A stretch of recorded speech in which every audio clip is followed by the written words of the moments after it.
ಎಲ್ಲ ಗೃಹಲಕ್ಷ್ಮಿಯರಿಗೆ ಮತ್ತು ವೀಕ್ಷಕರೇ ನಮಸ್ಕಾರಗಳು. ಇವತ್ತಿನ ದಿನದ ಪ್ರಮುಖ ನ್ಯೂಸ್ಗಳಲ್ಲಿ ಬಂಗಾರದ ಬೆಲೆ ಕೂಡ ಇಳಿಕೆಯಾಗಿದೆ. ಇಂದಿರಾ ಕಿಟ್ ಬದಲಾವಣೆ, ಗೃಹಲಕ್ಷ್ಮಿ ಯೋಜನೆ, ಹೊಸ ಸೌಲಭ್ಯಗಳು ಹಾಗೂ ಮದುವೆ ಕಾರ್ಡ್ ನೆಪದಲ್ಲಿ ನಡೆದ ದರೋಡೆ ಪ್ರಕರಣ. ಹೀಗಾಗಿ ವೀಕ್ಷಕರೇ ವಿಡಿಯೋನು ಕೊನೆ ತನಕ ನೋಡಿ, ಏಕೆಂದರೆ ಇವತ್ತಿನ ಸುದ್ದಿ ತುಂಬಾ ಸ್ಪೆಷಲ್ ಆಗಿರುತ್ತೆ.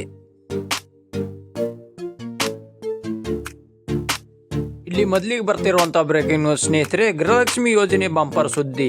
ಹೌದು ವೀಕ್ಷಕರು, ಇವತ್ತಿನ ದಿನದ ಅತ್ಯಂತ ಸಂತೋಷದ ಸುದ್ದಿ. ಎಲ್ಲ ಗೃಹಲಕ್ಷ್ಮಿಯರಿಗೆ ಆಗಸ್ಟ್ ತಿಂಗಳ 4,000 ರೂಪಾಯಿ ಕಂತು ಹಣ ಖಾತೆಗೆ ಜಮೆಯಾಗಿದೆ. ಸಚಿವೆ ಲಕ್ಷ್ಮಿ ಹೆಬ್ಬಾಳ್ಕರ್ ಅವರ ಪ್ರಕಾರ ಎಲ್ಲ ಫಲಾನುಭವಿಗಳು ಕೂಡ ದೀಪಾವಳಿ ಹಬ್ಬದ ಮೊದಲು ಈ ಹಣ ಬಿಡುಗಡೆ ಮಾಡಲಾಗಿದ್ದು, ಹೀಗಾಗಿ ಎಲ್ಲರೂ ಕೂಡ ನಿಮ್ಮ ಬ್ಯಾಂಕ್ ಪಾಸ್ಬುಕ್ ಚೆಕ್ ಮಾಡಿ ಹಣ ನಿಮ್ಮ ಅಕೌಂಟ್ಗೆ ಬಂದಿದೆಯಾ ನೋಡಿ. ಇದಲ್ಲದೆ ಮತ್ತೊಂದು ಮೇಗಾ ಅಪ್ಡೇಟ್ ಕೂಡ ಸರ್ಕಾರದಲ್ಲೂ ಈಗ ಗೃಹಲಕ್ಷ್ಮಿ ಸಹಕಾರ ಸಂಘ ಆರಂಭಿಸಿದ. ಇದರ ಮೂಲಕ ಮಹಿಳೆಯರಿಗೆ 3 ಲಕ್ಷ ರೂಪಾಯಿ ವರೆಗೆ ಸಾಲ ಸೌಲಭ್ಯಗಳು ಕೂಡ ದೊರೆಯಲಿದೆ. ನವೆಂಬರ್ 19ರಿಂದ ಅಧಿಕೃತವಾದ ಈ ಸೊಸೈಟಿ ಪ್ರಾರಂಭವಾಗುತ್ತದೆ. ಕಡಿಮೆ ಬಡ್ಡಿ ದರದಲ್ಲಿ ಸಾಲ ಸಿಗಲಿದೆ ಮತ್ತು ಅದೇ ಗೃಹಲಕ್ಷ್ಮಿ ಖಾತೆಗೆ ಕೂಡ ಹಣ ನೇರವಾಗಿ ಜಮೆ ಆಗಲಿದೆ. ಈ ಹಣದಿಂದ ಮಹಿಳೆಯನ್ನು ಸ್ವಂತ ಉದ್ಯೋಗ, ವ್ಯಾಪಾರ ಅಥವಾ ಸಣ್ಣ ವ್ಯವಹಾರ ಪ್ರಾರಂಭಿಸಬಹುದು. ಇನ್ನು ಮುಂದೆ ಬ್ಯಾಂಕ್ ಮತ್ತು ಹೋಗುವ ಅವಶ್ಯಕತೆ ಇಲ್ಲ. ಎಲ್ಲ ಗೃಹಲಕ್ಷ್ಮಿಯರಿಗೆ ಇದು ನಿಜವಾದ ಬಂಪರ್ ಸಿಹಿ ಸುದ್ದಿ ಅಂತಾನೆ ಹೇಳಬಹುದು. ಇಲ್ಲಿ ಎರಡನೇದಾದ ಬ್ರೇಕಿಂಗ್ ನ್ಯೂಸ್ ಬರ್ತಾ ಇರುವಂತಹ ಸ್ನೇಹಿತರೆ, ಇಂದಿರಾ ಕಿಟ್ ಬದಲಾವಣೆ. ವೀಕ್ಷಕರೇ, ಇನ್ನು ಅನ್ನಭಾಗ್ಯ ಫಲಾನುಭವಿಗಳಿಗೆ ಮತ್ತೊಂದು ಮುಖ್ಯ ಅಪ್ಡೇಟ್ ಕೂಡ ಬಂದಿದೆ. ಸರ್ಕಾರವು ಇಂದಿರಾ ಕಿಟ್ ಪಡಿತರ ಯೋಜನೆ ಸ್ವಲ್ಪ ಬದಲಾವಣೆ ಮಾಡಿದೆ.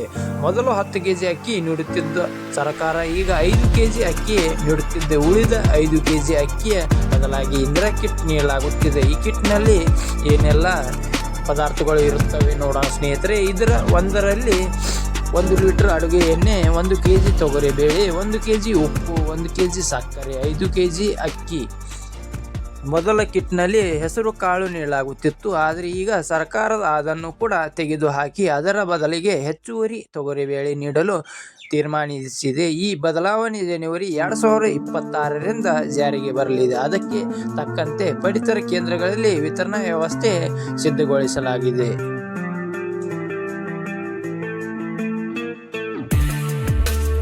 ಇಲ್ಲಿ ಮೂರನೇದಾದ ಬ್ರೇಕಿಂಗ್ ನ್ಯೂಸ್ ಬರ್ತಾ ಇರುವಂತಹ ಸ್ನೇಹಿತರೆ, ಪರೀಕ್ಷಾ ವೇಳಾಪಟ್ಟಿ ಪ್ರಕಟ. ಇನ್ನು ವಿದ್ಯಾರ್ಥಿಗಳಿಗೆ ಸಂಬಂಧಿಸಿದಂತೆ ದೊಡ್ಡ ಅಪ್ಡೇಟ್ ಕೂಡ. ಕರ್ನಾಟಕದ ಶಿಕ್ಷಣ ಇಲಾಖೆ 2026 ಪರೀಕ್ಷಾ ವೇಳಾಪಟ್ಟಿಯನ್ನು ಬಿಡುಗಡೆ ಮಾಡಿದೆ. ದ್ವಿತೀಯ PUC ಪರೀಕ್ಷೆ ಫೆಬ್ರವರಿ 28ರಿಂದ ಮಾರ್ಚ್ 17ರವರೆಗೆ, SSLC ಪರೀಕ್ಷೆ ಮಾರ್ಚ್ 18ರಿಂದ ಏಪ್ರಿಲ್ 2ರವರೆಗೆ. ವಿದ್ಯಾರ್ಥಿಗಳು ಈಗಾಗಲೇ ತಯಾರಿ ಶುರು ಮಾಡಿ. ಅಂತಿಮ ವೇಳಾಪಟ್ಟಿ ಅಧಿಕೃತವಾದ ವೆಬ್ಸೈಟ್ನಲ್ಲಿ ಲಭ್ಯ.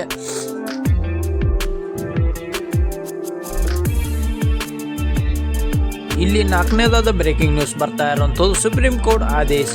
ಬೀದಿ ನಾಯಿಗಳ ಹಾವಳಿ ಬಗ್ಗೆ ಸುಪ್ರೀಂ ಕೋರ್ಟ್ ಮಹತ್ವದ ತೀರ್ಪು ನೀಡಿದೆ.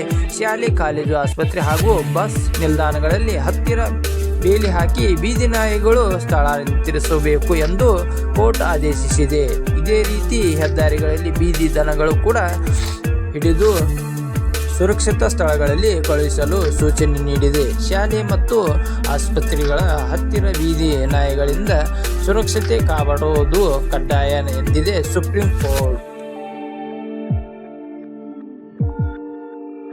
ಇಲ್ಲಿ 15ನೇದಾದ ಬ್ರೇಕಿಂಗ್ ನ್ಯೂಸ್ ಬರ್ತಾ ಇರುವಂಥದ್ದು, ಬಂಗಾರದ ಬೆಲೆ ಕೂಡ ಇಳಿಕೆ ಕಂಡಿದೆ ಸ್ನೇಹಿತರೆ. 22 ಕ್ಯಾರೆಟ್ ಚಿನ್ನದ ಬೆಲೆ ಕೂಡ 550 ರೂಪಾಯಿ ಇಳಿಕೆ. ಈಗ ಬೆಲೆ 61,800 ರೂಪಾಯಿ 10 ಗ್ರಾಮ್ ಆಗಿದೆ. ಬೆಳ್ಳಿ ದರಲ್ಲೂ ಕೂಡ ಈಗ 52,500 ರೂಪಾಯಿ ಕೆಜಿ ಆಗಿದೆ. ತಜ್ಞರ ಪ್ರಕಾರ ಇಂಟರ್ನ್ಯಾಷನಲ್ ಮಾರ್ಕೆಟ್ನಲ್ಲಿ ಯುದ್ಧಗಳಲ್ಲಿ ಕಡಿಮೆಯಿಂದ ಬಂಗಾರಕ್ಕೆ ಬೇಡಿಕೆ ಕಡಿಮೆಯಾಗಿದೆ, ಅದರಿಂದ ಬೆಲೆ ಇಳಿಕೆಯಾಗಿದೆ. ಆದರೆ ಮುಂದಿನ ವಾರಗಳಲ್ಲಿ ಮತ್ತೆ ಏರಿಕೆ ಸಾಧ್ಯತೆ ಇದೆ ಎಂದು ತಜ್ಞರು ತಿಳಿಸಿದ್ದಾರೆ.